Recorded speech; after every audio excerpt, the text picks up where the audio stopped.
नमस्कार दोस्तों, मैं एसी साहू आप सभी का अपने YouTube channel AC chemistry classes में स्वागत करता हूं। आज बेसिक केमिस्ट्री के पार्ट में हम बात करेंगे बोहर रेडियस के बारे में। ठीक है, बोर मॉडल में बोर ने बताया था कि न्यूक्लियस और इलेक्ट्रॉन जो है किस तरीके से प्रेजेंट होते हैं। ठीक है, किसी न्यूक्लियस के चारों तरफ एक पर्टिकुलर सर्कल में इलेक्ट्रॉन प्रेजेंट होते हैं। ठीक है, तो जो पाथ होता है इलेक्ट्रॉन का वो सर्कुलर होता है। इस सर्कुलर पाथ के कारण उसका एक रेडियस होगा। ठीक है, रेडियस क्या होगा? उस न्यूक्लियस से इलेक्ट्रॉन के बीच की जो दूरी है, जो डिस्टेंस है, वो रेडियस होगा। इसको स्मॉल आर से रिप्रेजेंट करते हैं। ठीक है, अब बोर ने बताया था कि कोई भी इलेक्ट्रॉन जो है अपने कक्षा में ही, अपने सेल में ही क्यों घूमता है, उस सेल के बाहर या न्यूक्लियस की तरफ अंदर क्यों नहीं आता है। इसके लिए दो फोर्स जिम्मेदार है। पहला जो फोर्स है वो इलेक्ट्रॉन को न्यूक्लियस की तरफ खींच के रखता है, इसको हम लोग सेंट्रीपेटल फोर्स कहते हैं। ठीक है, सेंट्रीपेटल फोर्स। दूसरा फोर्स जो इलेक्ट्रॉन को न्यूक्लियस से दूर धकेलता है, ठीक है, मतलब सेल की तरफ, बाहर की तरफ खींचता है, इसको हम लोग सेंट्रीफ्यूगल फोर्स कहते हैं।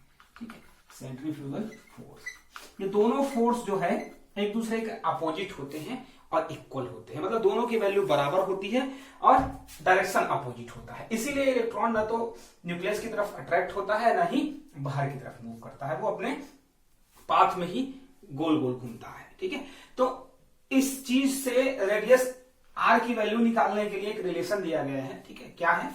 जैसा कि स्टेटमेंट में ही कहा गया है, सेंट्रीपेटल फोर्स और सेंट्रीफ्यूगल फोर्स दोनों इक्वल होते हैं। ठीक है, तो सबसे पहले हम बात करते हैं कि सेंट्रीपेटल फोर्स क्या है। ठीक है, तो सेंट्रीपेटल फोर्स मतलब यह है कि दो ऑब्जेक्ट के बीच का जो टोटल अट्रैक्शन है, ठीक है, जैसे इलेक्ट्रॉन और न्यूक्लियस के बीच का जो टोटल अट्रैक्शन है, वही क्या कहलाएगा? आपका सेंट्रीपेटल फोर्स कहलाएगा। ठीक है, देखें,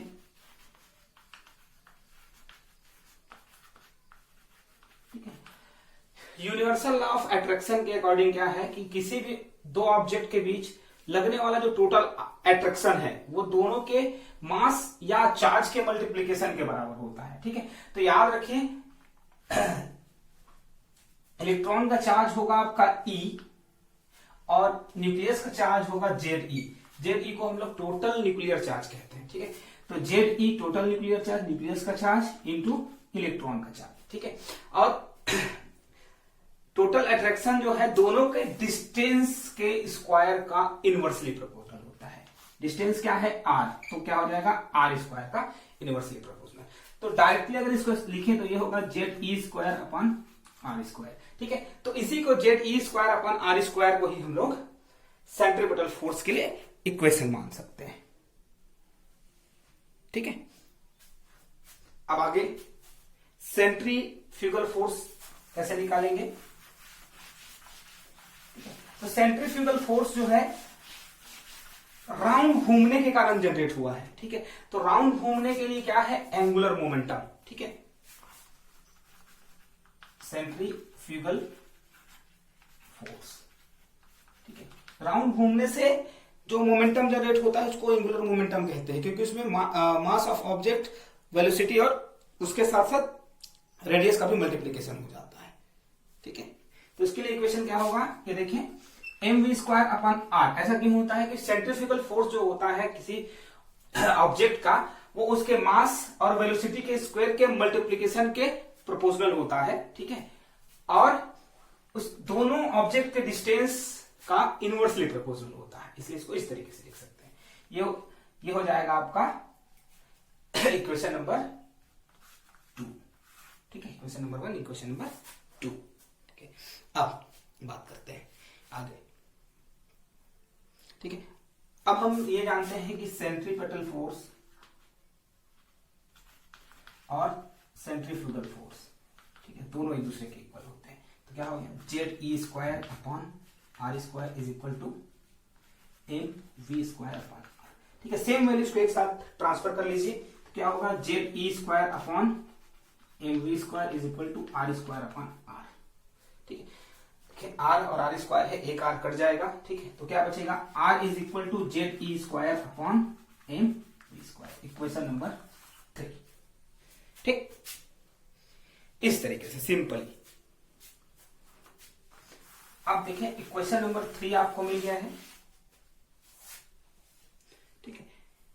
अब इक्वेशन नंबर 3 से आप चाहें तो डायरेक्ट बोर रेडियस की वैल्यू निकाल सकते हैं, ठीक है। कैसे निकाल सकते हैं? ZE क्या है? टोटल न्यूक्लियर चार्ज है, E इलेक्ट्रॉन का चार्ज है, M इलेक्ट्रॉन का मास है, और V जो है वेलोसिटी ऑफ इलेक्ट्रॉन है, जितना स्पीड से वो, जितना वेलोसिटी से वो मूव कर रहा है, उसकी वैल्यू अगर पता हो तो आप R की वैल्यू निकाल सकते हैं। अगर नहीं हो तो आगे इसको और डिराइव किया जा सकता है, ठीक है। Quantum theory, from quantum theory, ठीक है। The value of angular momentum, angular momentum is कितना है? n इंटू एच अपॉन 2 पाई, ठीक है। इतना कैलकुलेट किया गया है क्वांटम थ्योरी, ठीक है। तो अब देखें एंगुलर मोमेंटम क्या होता है, ठीक है। तो किसी भी ऑब्जेक्ट का मास इंटू वेलोसिटी जो है मोमेंटम कहलाता है। जब उसमें रेडियस को भी मल्टीप्लाई कर दिया जाता है तो एंगुलर मोमेंटम कहलाता है। mvr इज इक्वल टू कितना है क्वांटम थ्योरी के according? n into H upon 2 पाई, ठीक है। अब देखिए यहां से अगर हमको v की वैल्यू निकालनी हो, r की वैल्यू हमको पहले ही मिल गई है, अगर v की वैल्यू निकालनी हो तो क्या करेंगे? v इज इक्वल टू बाकी जो टर्म है उसको ट्रांसफर कर दीजिए, n into H upon 2 pi into M R. Equation number 4, ठीक है। अब देखिए इक्वेशन नंबर 3 और इक्वेशन नंबर 4। इक्वेशन नंबर 3 है आपका r की वैल्यू और इक्वेशन नंबर 4 है आपका v का वैल्यू। अगर दोनों को हम समराइज, इक्वेशन 3 और 4 से क्या होगा जब दोनों को समराइज कर देंगे? तो फ्रॉम इक्वेशन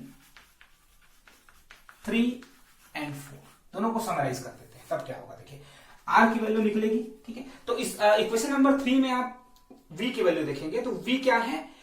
स्क्वायर में है, तो v स्क्वायर की वैल्यू लेने के लिए जो इक्वेशन नंबर 4 में v की वैल्यू है उसको टोटल स्क्वायर कर दीजिए, ठीक है। तो ये हो जाएगा आपका n स्क्वायर h स्क्वायर, ठीक है, अपॉन 2 का स्क्वायर 4 हो जाएगा और पाई का स्क्वायर पाई स्क्वायर, ठीक है। अब साथ साथ इसमें क्या क्या चीजें हैं और, ठीक है। तो इसमें है आपका m और है आपका ZE स्क्वायर, ठीक। तो इतना जो वैल्यू है ये आपका कहलाता है इक्वेशन नंबर 5 और इसको हम लोग कहते हैं बोहर रेडियस, ठीक है। अब इसमें अगर m की वैल्यू आपको पता हो, प्लांक कांस्टेंट जिसका वैल्यू आपको पता होना चाहिए, ठीक है, 4 एक नंबर है, पाई की value 22/7, mass of electron, ZE total nuclear charge और E इलेक्ट्रॉन का चार्ज, अगर इतना पता है तो आप आराम से बोहर रेडियस की वैल्यू निकाल सकते हैं।